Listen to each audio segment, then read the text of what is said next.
Hi friends, welcome to our channel. இன்றைக்கி நம்ம சேனலில் இஃப்தார் ஸ்பெஷல் ரோஸ் மில்க் ஜூஸ் தான் ரெடி பண்ண போகிறோம்.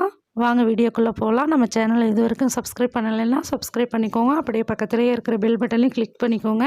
அப்போ தான் நான் போகிற வீடியோ உங்களுக்கு நோட்டிஃபிகேஷனில் வரும். இப்போ நான் ஸ்டவ் ஆன் பண்ணி ஒரு பாத்திரத்தில் 1/2 லிட்டர் பால் ஊற்றிருக்கேன். உங்களுக்கு எந்த அளவுக்கு வேணுமோ அந்தளவுக்கு ஊற்றிக்கோங்க.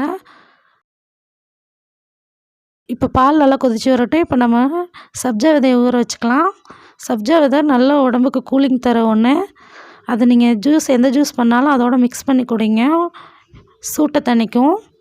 இப்போ நான் வேணுங்கிற அளவுக்கு சப்ஜா விதை ஊற வச்சுக்கிறேன். இதோட ரேட் வந்து 30 ரூபா தான் 50 கிராமே. ஒரு கொஞ்சம் போட்டாவே நல்லா ஊறி வந்துடும். இது ஒரு 10 நிமிஷம் ஊறட்டும். நம்ம அதுக்குள்ளே பாலை பார்த்துட்டு வந்துடலாம். பால் இப்போ நல்லா கொதிச்சு வந்துருச்சு. இப்போ நம்ம தேவையான அளவு சர்க்கரை சேர்த்துக்கலாம்.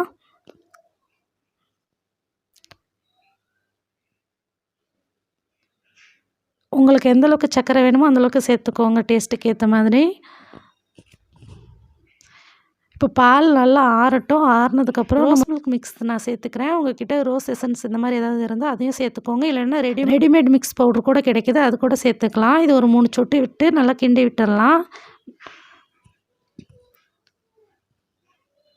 3 சொட்டு விட்டாவே போதும், நல்லா ஸ்ப்ரெட் ஆகிடும்.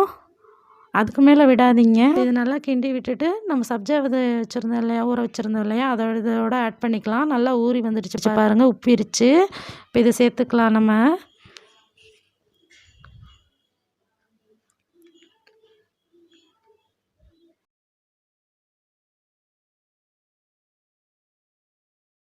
இஃப்தார் நோன்பு திறக்கிறதுக்கு நல்ல ஒரு மில்க் ஷேக் தான் இது. அதிகமாக இது தான் பண்ணுவோம் நம்ம வீட்டில். இப்போ இது வந்து கிளாஸ்க்கு மாற்றிக்கலாம். அவ்வளோதாங்க, ரொம்ப சூப்பரான ரோஸ் மில்க் ரெடி ஆகிடுச்சு. இந்த வீடியோ பிடிச்சிருக்குன்னு நினைக்கிறேன். பிடிச்சிருந்தால் லைக் பண்ணி, கமெண்ட் பண்ணி, ஷேர் பண்ணுங்கள். நம்மளோட அடுத்த வீடியோவில் பார்க்கலாம். Bye friends, happy cooking to all.